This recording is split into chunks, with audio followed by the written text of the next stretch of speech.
So today the corporates are getting such cheap credit. The RBI data now shows that 449 people in this country, corporates, who have availed loans above 100 crores, they are given loan at 4% rate of interest. It is the policy of the Reserve Bank of India and the Government of India. Nowhere you find any advertisement that you come and take loan at 4%. One example is the poorest man in this country, Tata. They walked over Air India.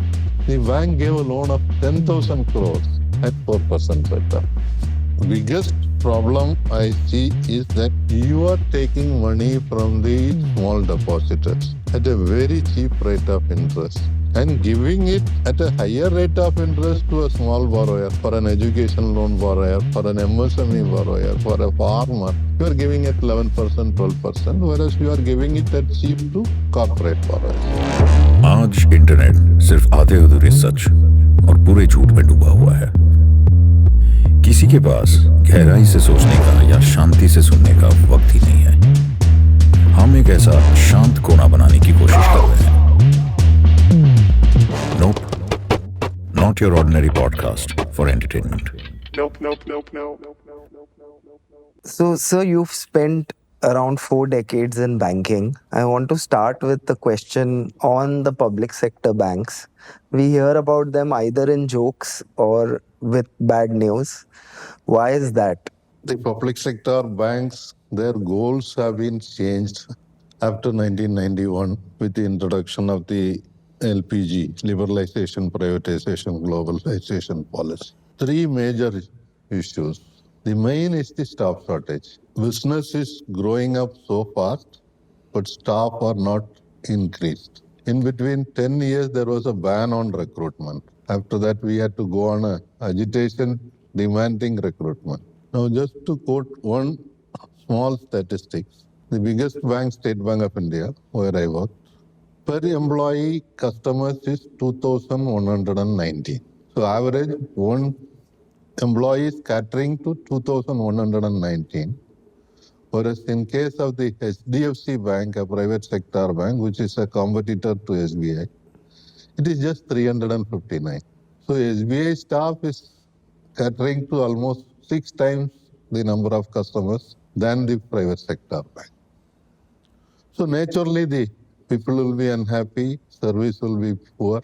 Secondly, nationalization. After 1947, the banks were in the private sector, entire banking system. 1955, Imperial Bank of India was nationalized to bring State Bank of India. There were 2 major studies. One is by the Malone-Wiss Committee, another is by R.K. Hazari. Both showed that there was absolutely no credit being given to the farmers or small industries. Hardly 9% of the credit was going to the industries and farmers. The rest was only going to the industries, in the friends between the industry. And rural areas, there was absolutely no bank branches.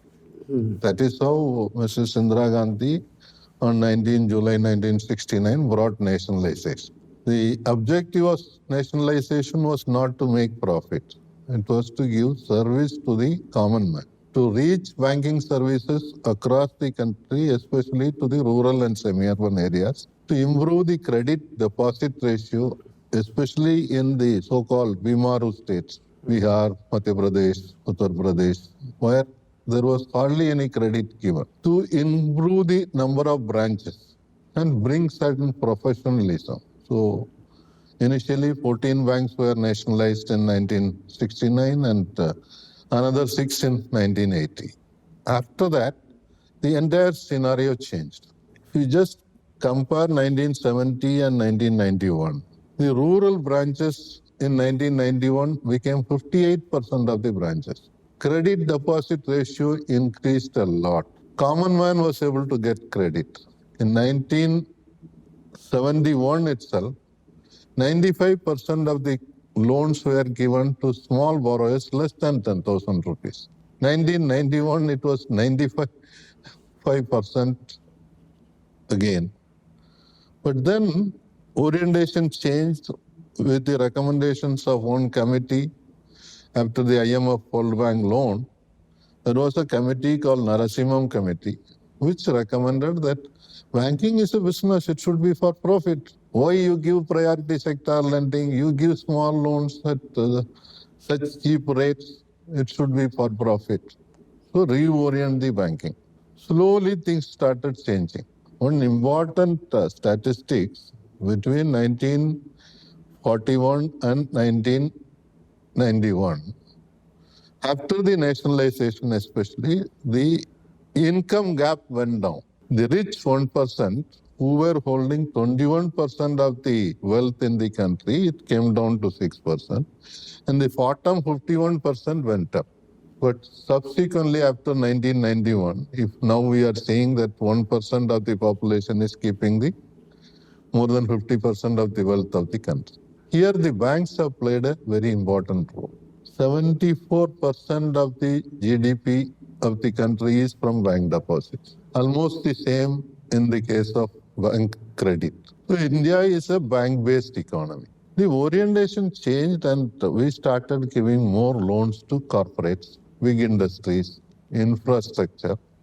Especially after 1991, the institutions like the Development Financial Institution, Industrial Development Bank of India, Industrial Credit and Investment Corporation of India, UTI, they were converted into regular banks. They were actually catering to long-term credit.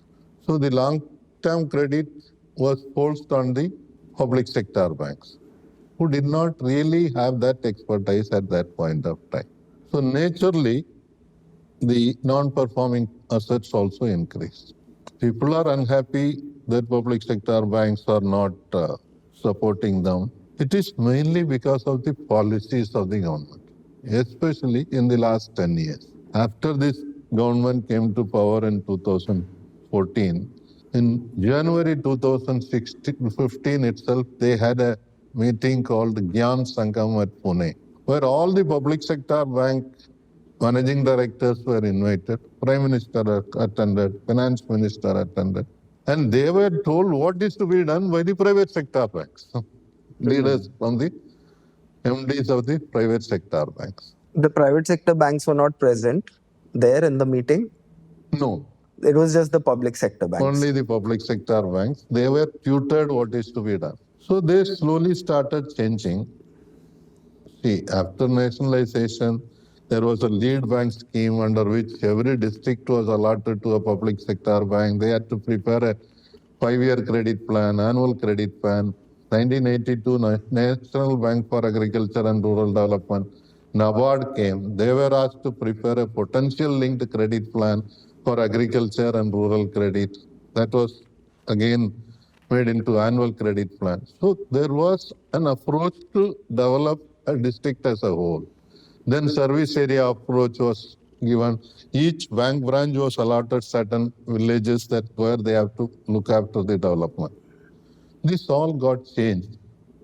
The priority sector lending especially, 40% of the credit was to go to the weaker, the farmers, small industries, village industries like that.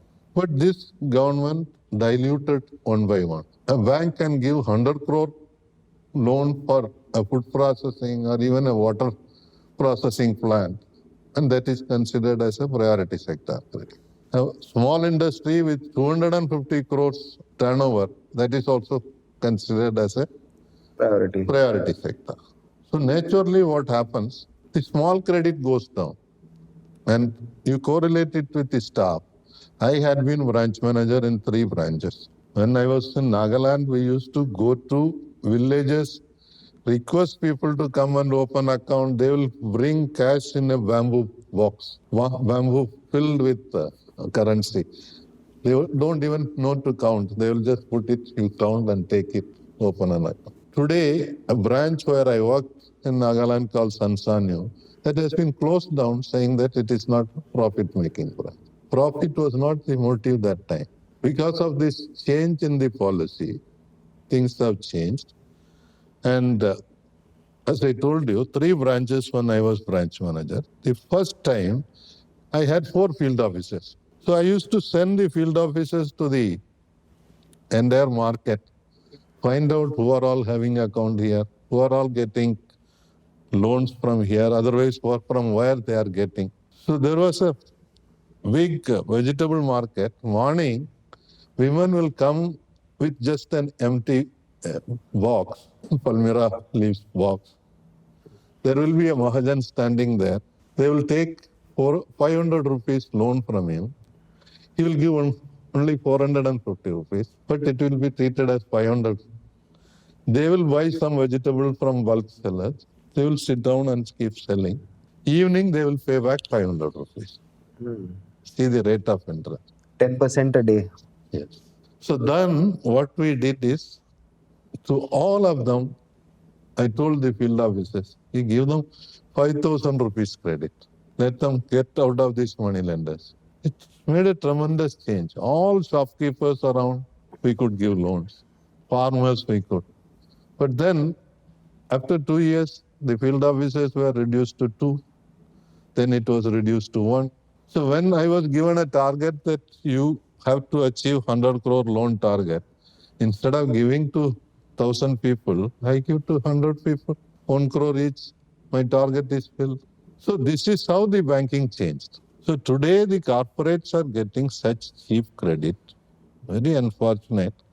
The RBI data now shows that 449 people in this country, corporates, who have availed loans above 100 crores, they are given loan at 4% rate of interest Annually. And that is not decided by the bank alone. It is the policy of the Reserve Bank of India and the Government of India. Nowhere you find any advertisement that you come and take loan at 4%. There was a policy which still exists but not implemented. After nationalization, under priority sector, the banks were told out of the total credit, 1% of the total credit should go to the weakest section of the society at 4% simple interest. No bank gives. Corporates are getting 4% credit. One example is the poorest man in this country, Tatas. They walked over Air India. The bank gave a loan of 10,000 crores at 4% rate. So corporates are being supported. Today, as I told you earlier, 95% of the small credit was going to the common man. Now the small credit has come down to almost 30%. Corporate credit is going up. And it is these corporates who are not repaying the loans. So what happens if a small credit person does not repay the loan, and what happens when a corporate does not repay the loan? A small creditor, borrower, who has taken 50,000, he is not repaying. Bank sends a notice. We go and stand at his door in the morning. He feels ashamed. He borrows somewhere and comes and repays. And there are cases where, due to recovery pressure, there have been farmer suicides. Have you seen any rich man who has taken loan of crores committing suicide? They don't. Anil Ambani had an outstanding of 46,000 crores for one of his company. This government only brought one new procedure under the Insolvency and Bankruptcy Code. National Company Law Tribunals were formed. So you transfer your loan to the NCLT. There is a dispute mechanism. There is a retired judge sitting as head. There is a broker in between who is a retired banker or a chartered accountant. They negotiate. The loans are settled and it is called a haircut. You have 100 crores to pay, you pay 1 crore. The rest is 99 is haircut. Now in this case of Anil Ambani, he pays just 453 crores out of 46,000 crores, not even 2% of the outstanding, and the loan is settled. Who took over the loan? His own elder brother Mukesh Ambani, the poorest man. Similarly, Vedanta Agarwal, the famous Sterlite Agarwal, he takes over 19 companies under Videocon with a haircut of 95%. The outstanding was 72,000 crores. So only 5% he pays and he would take over.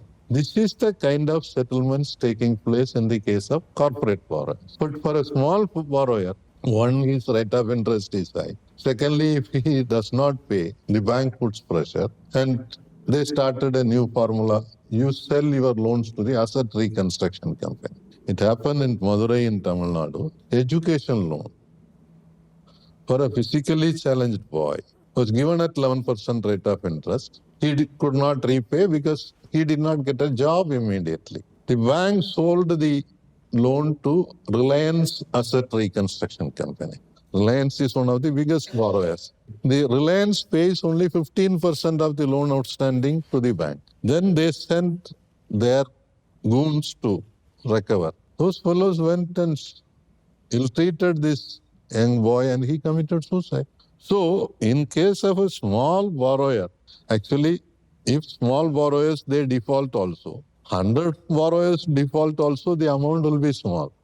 Because the amount given is small. Whereas one corporate borrower defaults, it affects the balance sheet of the bank itself.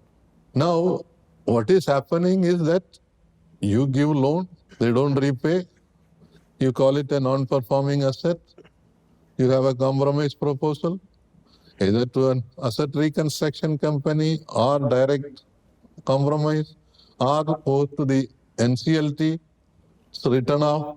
It's only the loss for the bank. It's a good win-win situation for the purchasers as well as the seller, the borrowers.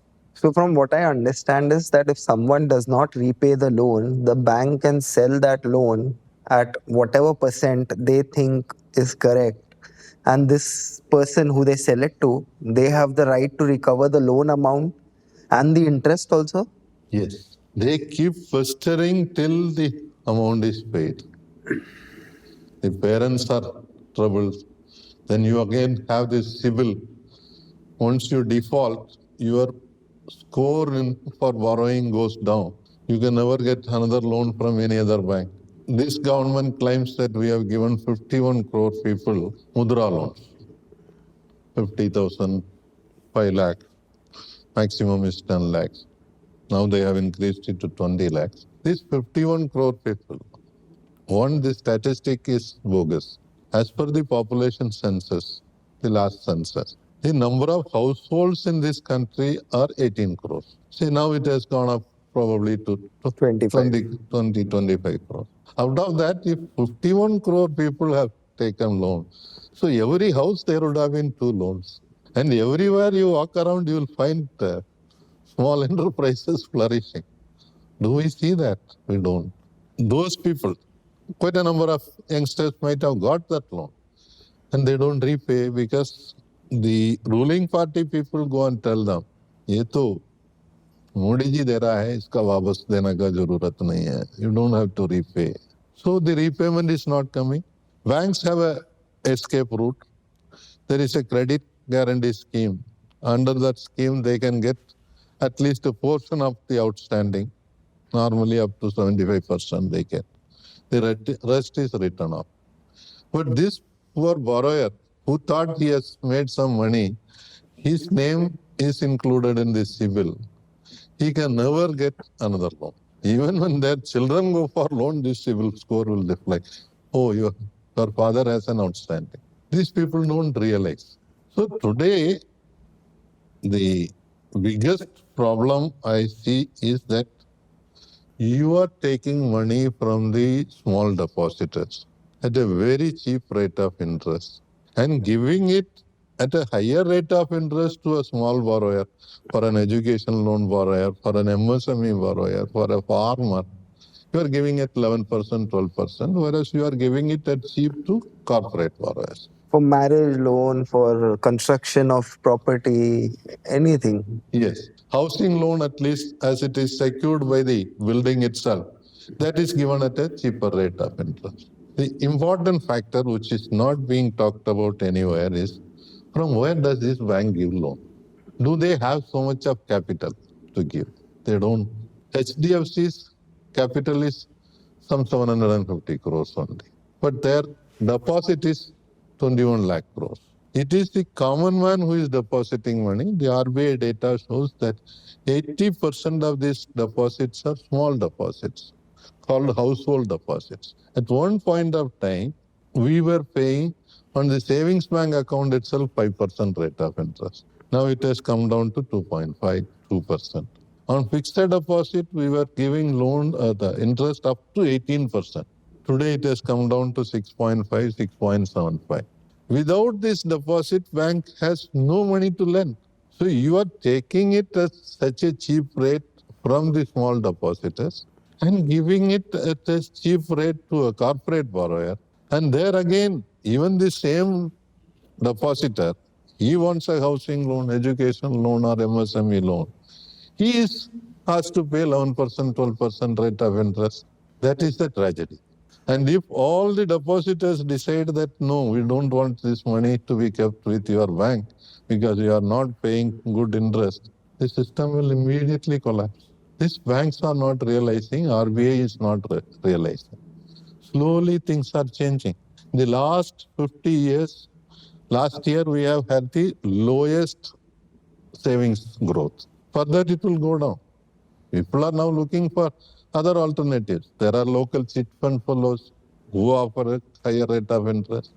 There are nidhi companies. There are mutual funds where you can easily invest, where you get little higher interest. So slowly the growth in savings deposits and fixed deposit is going down. That will affect the banking system as a whole. Unless the Reserve Bank and Government of India realize this danger, that we are heading towards a crisis. According to you, what should the policy be? What sort of a policy is needed for the country to not head towards a crisis? For the small borrower and the small depositor, for them to have a banking system or have some sort of, surety that they can proceed in a direction with growth. Number one, I would like that it should start with the opening of more branches. Access. Now, in India, we have one branch per 11,000 population, average. In the developed countries, even developing countries, it is 3,000 to 5,000. So you have a huge scope for expanding the number of branches and provide access to credit. Now the rural branches have come down to 28% of the total branches.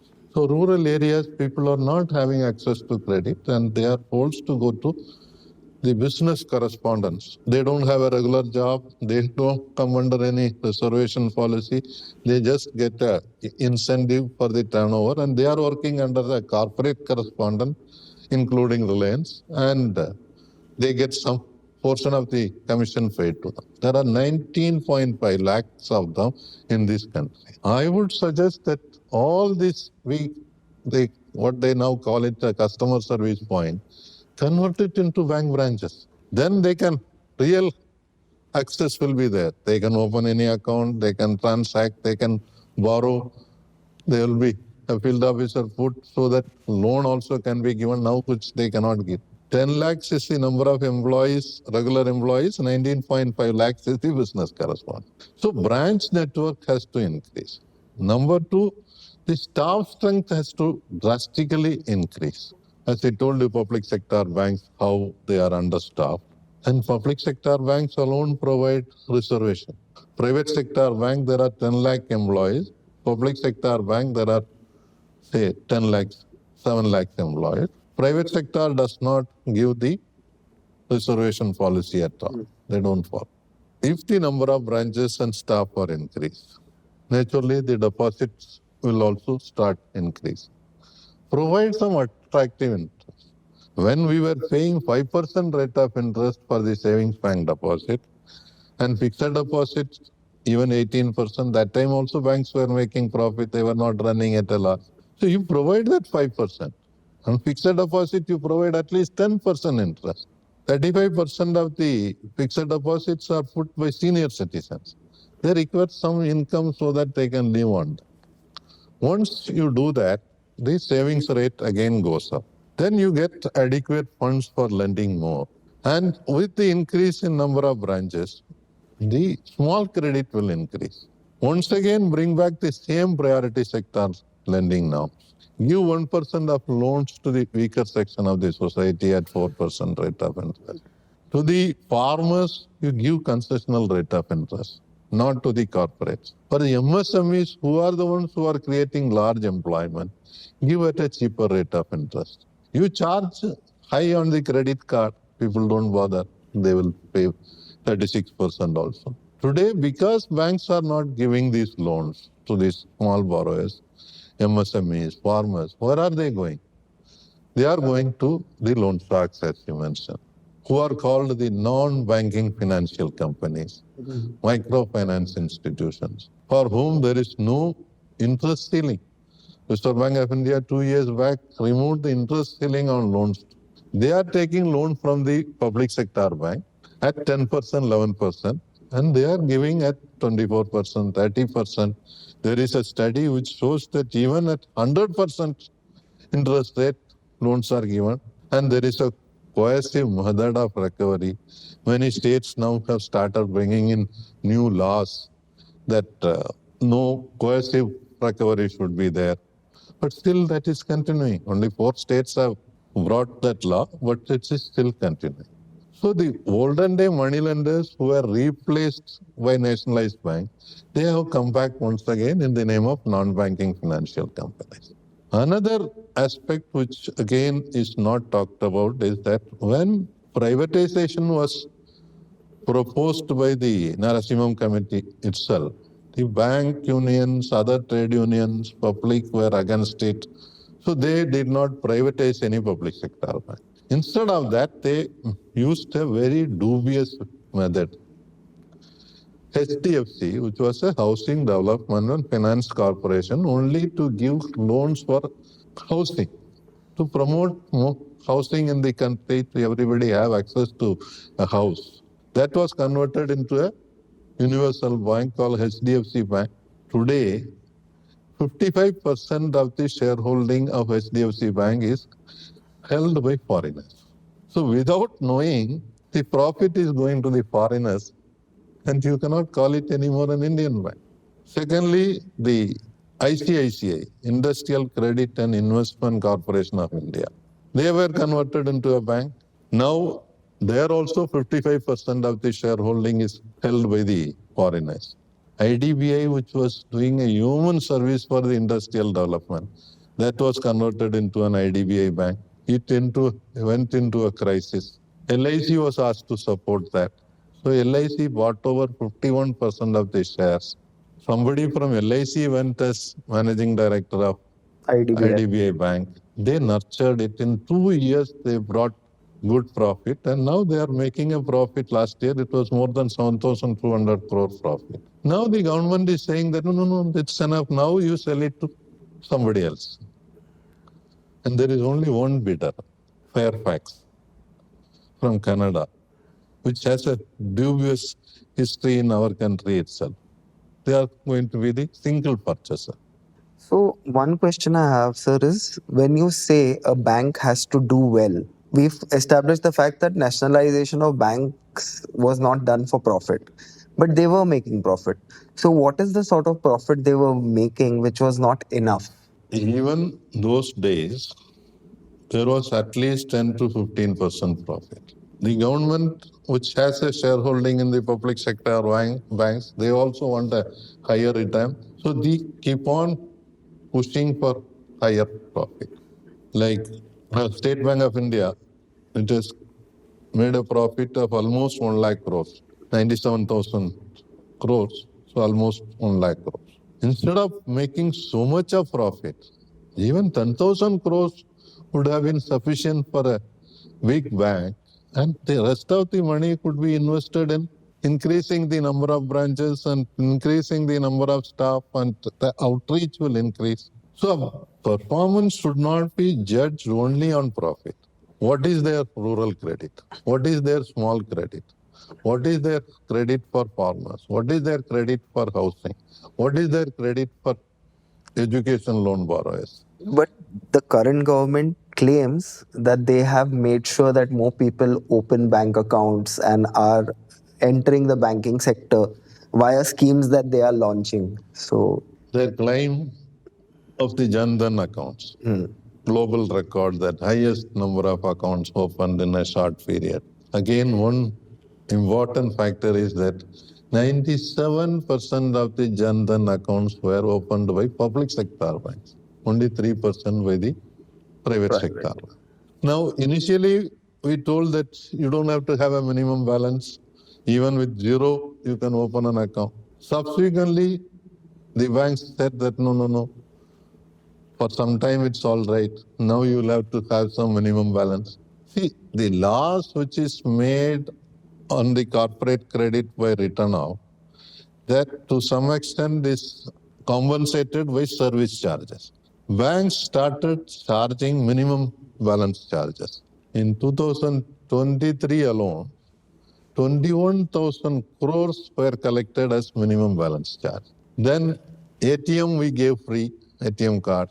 Now you have more than 5 transactions. For that you have to pay 23 rupees per transaction plus 18% GST. Then you get an SMS. For that you have to charge. There is inspection charge, there is cash handling charge, there is transaction charge, checkbook charge. Like that, so much of charges are levied on the people.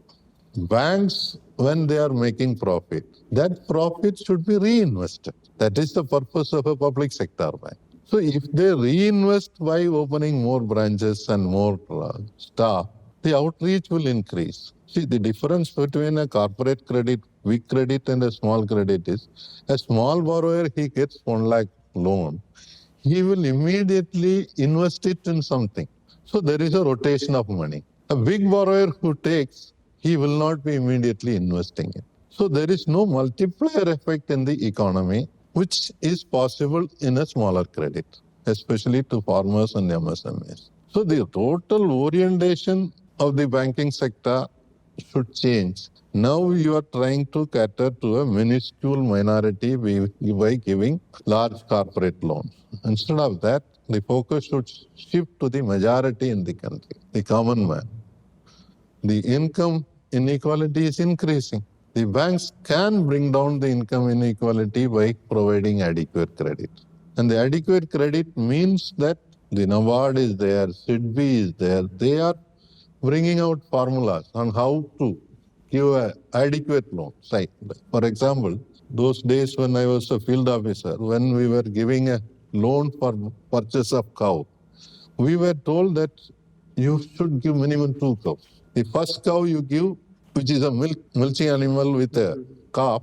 Second one you give after 6 months, so that there is continuous yield of milk throughout the year. And we had a scheme called Integrated Rural Development Program, which catered to large number of people in the rural semi-urban areas. I would suggest that there should be a similar program now. Integrated Rural Development Program, Integrated Urban Development Program, in which banks will go to the common man and tell them that, okay, what is your credit need? We will give you the loan. You develop your business. What China does? China is telling the public sector banks that you give credit. Let them start enterprises. If they fail, see, there are studies which show that small, new kind of innovative experiments in enterprises, many of them fail. Here in India, if they fail, we go after the borrower and trouble them. China, it says that we will take care of that. You write off. Your amount will be given by the government of India. Not only there, I have seen it in Israel. It's a capitalist country. For a startup, that is called a startup nation, the horrible nation. But on other terms, but for the startups, the government gives free fund. And once they do well, the banks go and tell them, you expand, we will give you loan. So that kind of thing is not there in this country. Unless we do that, you are not providing employment. The employment growth has gone down very drastically. They promised of 1 crore, 2 crore employment and all. Nothing happened. Next budget, they didn't even talk about it. They talk about self-employment. If self-employment has to grow, then you have to create this support system. You can write off these small loans even in large numbers. That will not affect the banking system. This government should be prepared to do that. But now this government's policy has become by the corporate, for the corporate, of the corporate. So only few people are being given everything. Adani, Ambani. See, Reserve Bank of India in 2016, after this large NPS, 12 accounts were transferred to NCLT, and that time Raghuram Rajan was there. He was also a pro-corporate man, but there was a policy announced, circular was issued, that more than 10,000 crore banks would not give to one particular corporate. All banks together. Means a consortium also, one corporate can be given only maximum 10,000 crores. Till date, it is not implemented. Adani's loan outstanding must be more than 1 lakh crores in the banking system. There is no limit, and they are getting cheaper credit. If you are going to create more and more few number of big corporates, as Amitabh Kant, the former chief executive officer of Niti Aayog, which I call a Niti Aayog, said that we will create few global champions. They will take care of the country. That is exactly this government is following. And that is what is being implemented by the banking system. Now all the policies are dictated to the banking system and they are not allowed to function independently. One more important thing is that after nationalization, every public sector bank had 2 representatives from the trade union. They were considered as watchdogs. One from the officers category, one from the workman category. They were in the boards as board of directors. So they had access to everything. Whose loan is being written off, who is given more credit, what policies are being implemented, they were able to monitor. 2014 stopped. After that, no officer director or employee director has been appointed. 2017, All India Bank Officers Confederation filed a case. I was General Secretary there. The case is still going on in Delhi High Court. Every time the government lawyer comes with some excuse. And now 17 recommendations are with the Appointments Committee of the Cabinet. There are only 2 people, Prime Minister and the Home Minister. They don't have time to look at it. Spending for months together. And the lawyers come and say that please give us another 3 months time, another 3 months time. Nothing is happening. So the system, the boards have become totally opaque. You can write off any number of loans, huge amounts, nobody comes to know. So that watchdog role is gone. That has also affected the public sector banks very badly. This has to be brought back. There's also the sort of farming crisis with banks. Like every time there is farmers not being able to pay their loan bank, and the general public seems to be outraged on why are we doing this loan waivers for farmers. So if we can just put things in perspective of the kind of loans that banks waive off of corporates versus what would be the farming loan that they would be waiving off comparatively. Total outstanding credit for farm sector is 18%.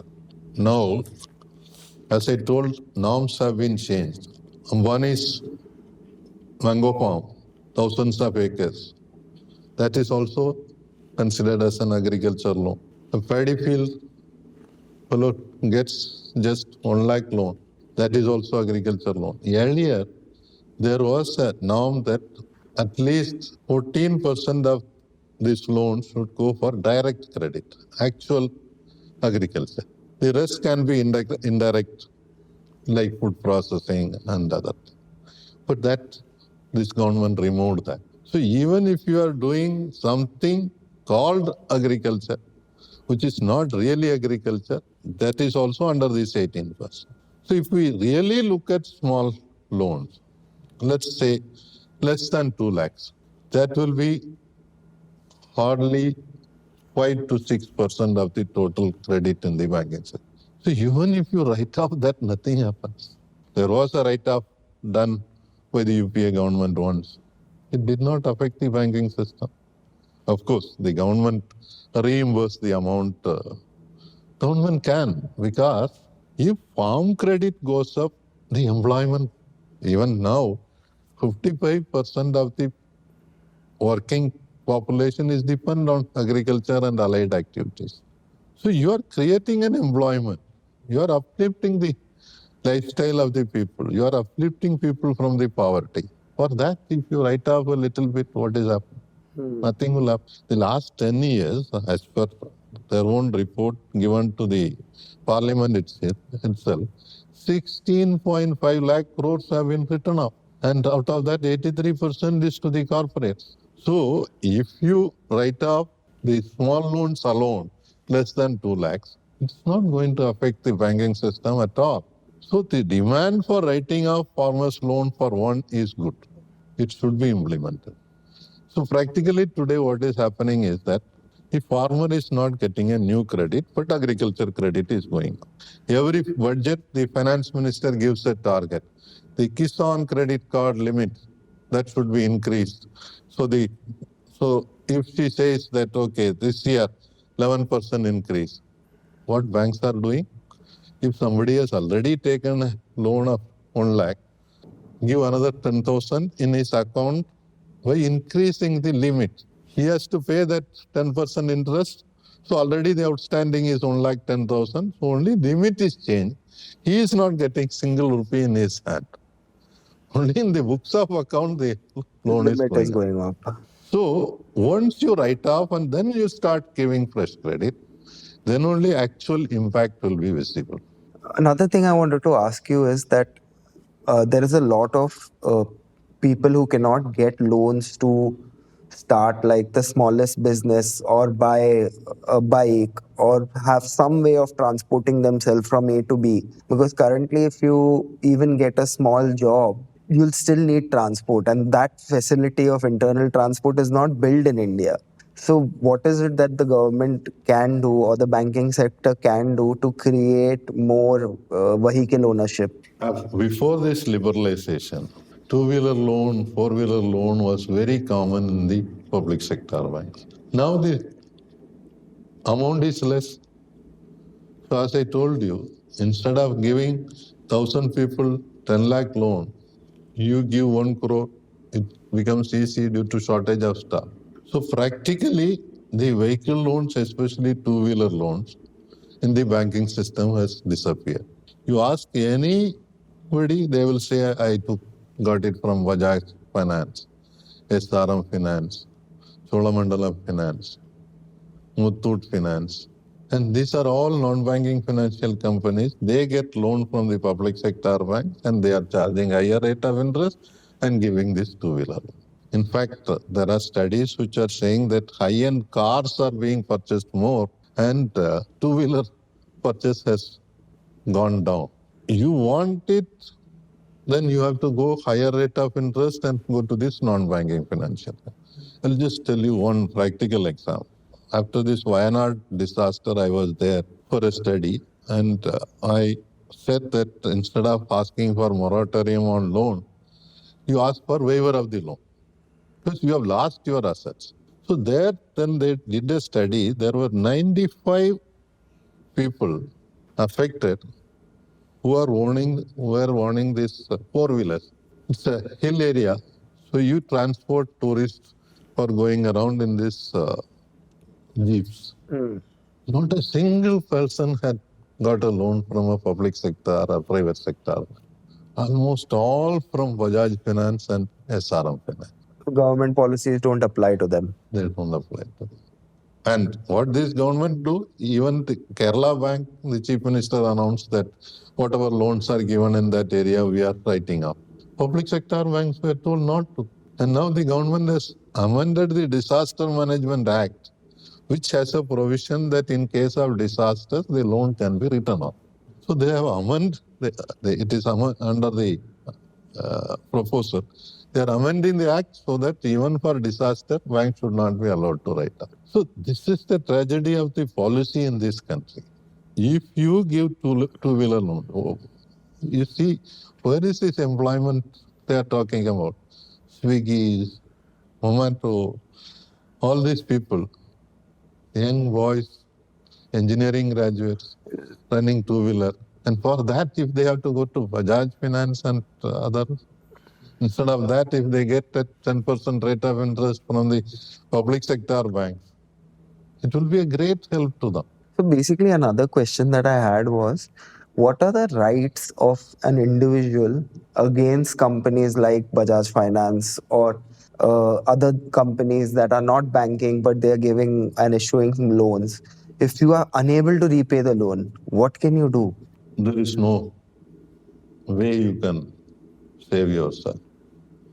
Because you sign an agreement and take the loan and they start recovering. Only thing, now in Tamil Nadu, last month only, they have brought in a new bill against coercive method of recovery, where they have included the non-banking financial companies also.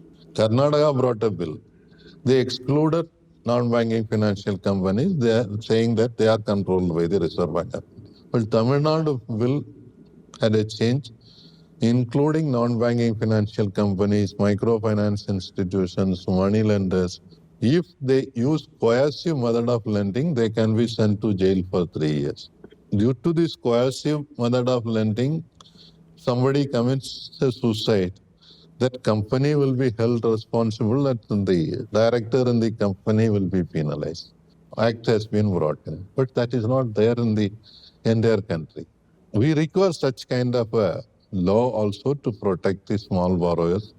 The best solution will be to increase the public sector bank branches and increase credit. If credit is available there, why people will go to the Cholamandalam and Muthoot and Bajaj? They won't. When it is not available, they are forced to go there. The change has to be brought at the policy level. What I would say is that, okay, somebody wants to run a non-banking financial company, let them run it on their own fund. Why you ask public sector banks to give them money? Yeah. Earlier, there was a principle we followed which has been removed. You cannot give loans for on lending. Somebody cannot take loan from you and give loan to somebody else. That was the principle. Now that has been changed. Instead of that, now they are bringing a new model called co-lending.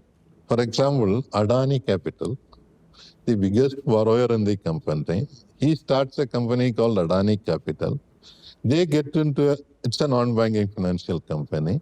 They sign an agreement with State Bank of India.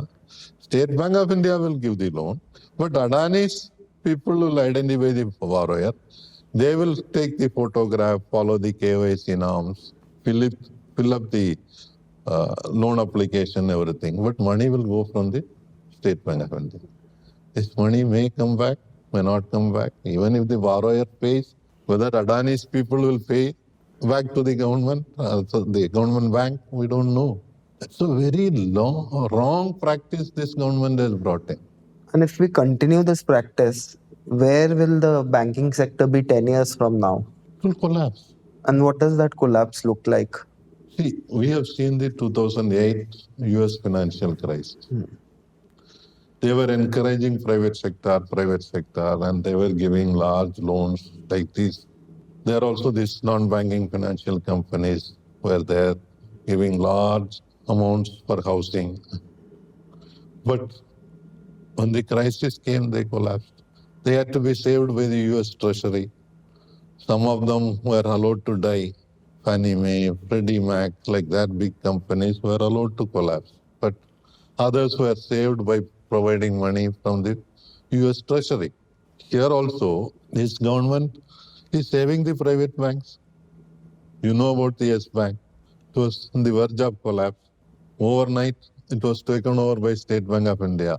And then Chairman of State Bank of India, Rajneesh Kumar, in his memoir, in the book, he says that the decision was taken at Antilia, Mukesh Ambani's house, where I was sitting with the global investor, the managing director of Blackstone, US. I called the deputy managing director, Prashant Kumar, to come to Antilia. We sat in the car. I asked him to submit a resignation from State Bank of India, go to Yes Bank as managing director. And State Bank invested money. Prashant Kumar turned around the bank. And now they are selling it. It's already almost the negotiation is over. And who is going to buy? It is a Japanese bank. It's free. 20% of the share they are buying. Naturally, they become the biggest investor and owner. The basic tenet of our banking system now is privatization of profit and socialization of loss. Exactly, that is what is happening. But like you just mentioned, Japan has some interesting banking and policies even for corporates that one person cannot earn more than 15 times the salary of the base working person in a country. Can you quote some interesting experiments or policies that have bailed out Asian nations or that has made small businesses flourish? Germany has a practice of state level banks. Whatever is deposit is collected, it has to be given as loan within that state only.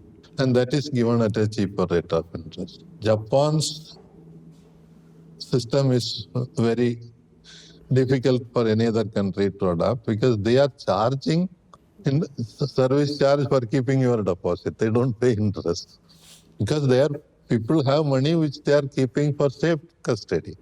Here, people are depositing for getting some income, also for a safe custody. Even countries like Brazil, a developing country, there is a development finance institution, which is giving funds for small industries, micro enterprises at a cheaper rate of interest. And they link it with a credit guarantee so that even if the company is not able to repay, the credit guarantee corporation will take care of that. So it is being done in many countries. And the cooperative banking system, which we adapted from the other countries, once was growing very well. Now it has stagnated. And there is so much of political interference in that. Now they are trying to bring more political interference by appointing the home minister as the cooperative minister. Some new ideas are being floated. For the common man, in some of the states at least, the credit access is available especially for the farmers through the primary agriculture cooperative societies. Those have to be strengthened. Instead of that, if we are going to strengthen the private sector banks and foreign banks, they will concentrate only on the 10% of the population which has affordability and who are willing to take higher loans. They are not going to cater to the 90%.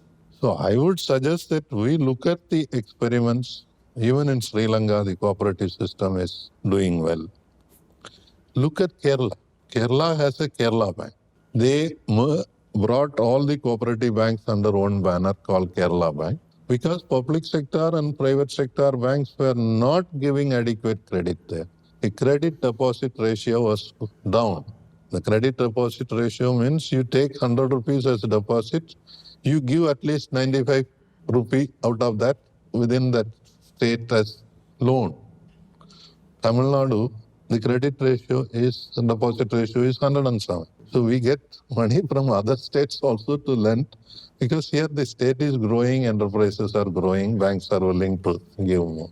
Kerala, so much of NRI deposits were there, but they were not lending to the Kerala people. So Kerala Bank was created. Now it is doing well. And Kerala government promoted a scheme for women called a Kudumbashri. 67 lakh women are in that. They are given loan, they are giving training on micro enterprises, they are giving a support system for marketing of their product. They are allowed to come to the exhibitions, they are allowed to run canteens, even in disaster relief. I saw in Wayanad. The Kudumbashri people were given money so that the taking care of the disaster relief camps and all were done.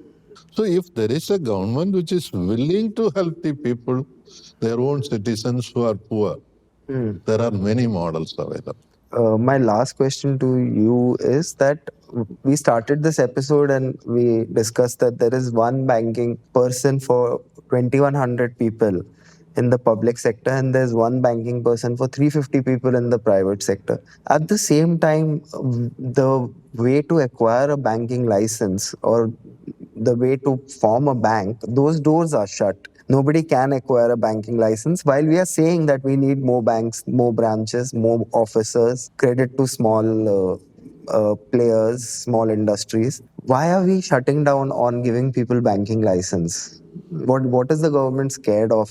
Earlier, as I told you in the beginning, before 1969, banks were in the hands of industrialists. They were catering to only their own friends and relatives. So a policy was brought in that industrialists, especially the recommendations of the R.K. Hazari committee, They said that unless the clutch between the industrialists and the banks are removed, banking will not reach the common man. That was the idea which was brought in when the nationalization took place.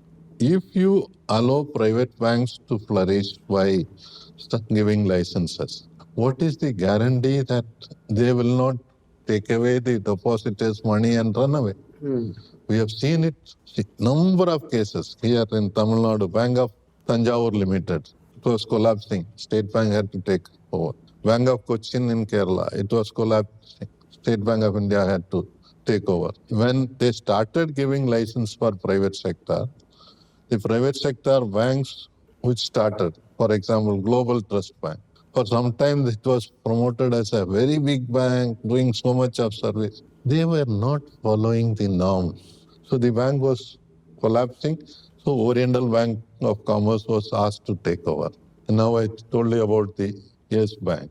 Similarly, big non-banking financial companies, IFL, infrastructure, finance and leasing, big company, suddenly collapsed. Diwan Housing Finance suddenly collapsed. It all had to be taken over by public sector banks. So giving license for opening new banks, in my opinion, it should be more and more of public sector banks in this country, more cooperative banks, more regional rural banks, and not for the private sector. Basic principle, private sector is for profit. It's not for service. Public sector is for service with profit. That is a major difference. Thank you so much, sir. I had a great time talking to you. Thank you so much. Yeah. Okay. Great.